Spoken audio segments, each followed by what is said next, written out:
Folks, we have a brand new bug for you today. It's called Jetaport, and it lets you teleport with Jetpack.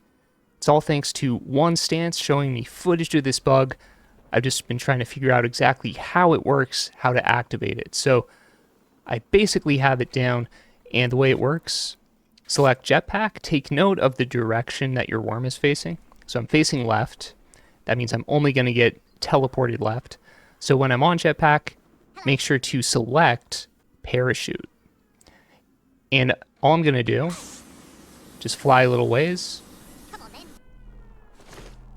And I teleported quite a distance there, basically into the wall. So as I released Jetpack, I was holding left. Had I started my jump facing right, I would have wanted to make sure to hold right as I release. Whatever other buttons you're pressing aren't really going to matter. Just make sure that you're holding either left if you faced left, right if you faced right. And you want to start that by doing a forward jump, or you can do a double enter jump. Either way is fine. So when using Jetaport, it doesn't matter what directions you hold while you're in midair, so long as you end the jetpack by holding the direction that you were facing when you did your first jump. So if I want to use Jetaport to get to this upper left ledge over here, I want to make sure to exit it by holding left. So let's give it a try. Okay, select Jetpack, make sure to select Parachute midair, and that looks good, right about there. Okay, and then I just pressed space while holding left, and that got me to the edge here. So you'll also note that I moved up and to the left a bit once it teleported me. That's because I had some upwards and leftwards velocity. So it's going to actually give you whatever velocity you had at the end of your Jetaport. If I was going down, it would push me down a bit. If I was going perfectly horizontal, I would just kind of have perfectly horizontal momentum. Let's try this Jetaport without any upwards or downwards velocity as I end it. So kind of staying stable. So yeah, you can see that when it teleported me, I had the same velocity that I started with. It gives you like a really fast speed boost, and then just kind of gives you whatever velocity you ended it with. So how can we get a grasp for how far we're going to Jetaport? There is actually a science behind it, and it's really easy. So take a look here. We want to think about how far we're going from the start of our jump.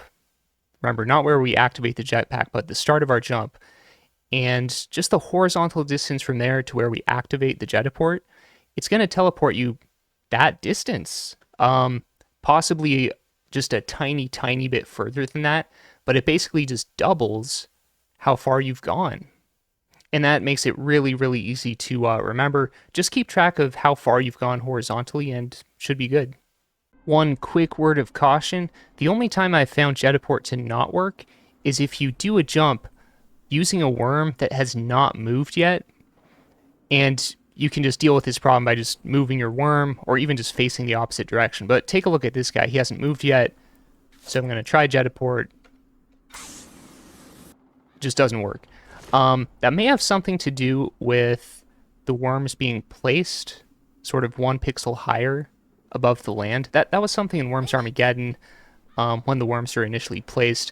So like maybe it means they're not, starting off connected to the land. I don't know, but I think you can always just deal with that. Just make sure to move your worm a little bit first, and it should work. Now this doubling even works if you say go in the opposite direction. So let's say I start by facing to the right, and I'm just going to kind of go left, but then at the end of that left travel, I'm going to face right again so that it works.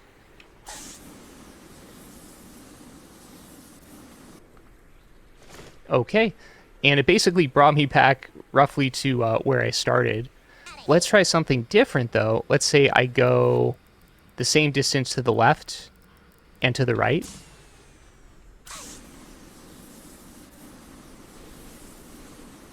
So it hardly teleported me at all there. So in a nutshell, it's going to double the absolute value distance that you've gone starting from your original position.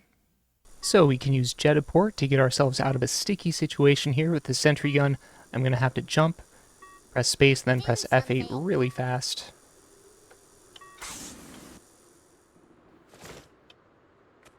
I should also mention, you can do this with Eco Jetpack as well.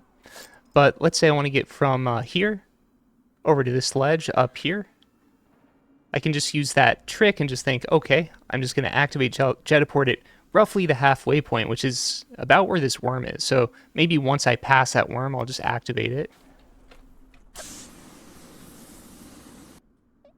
And seems like that was right on the money.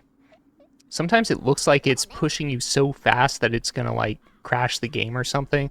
And I'm sure you can do that. Like if you were to jetpack like from the lower left corner all the way to the other side of the map, maybe that would cause a memory overflow. Not really going to try right now. But yeah, what do I think about this bug? I think that it does offer an actual advantage at times. As far as using it in like a a real match, ranked, I don't know. I mean, typically we say all bugs are on the table except for some really like ridiculously broken ones. So I don't know. I mean, unless someone wants to play a game that is bug free, I will probably use it. So yeah, tune in for more bugs later. And thanks again to One Stance who has discovered this amazing bug.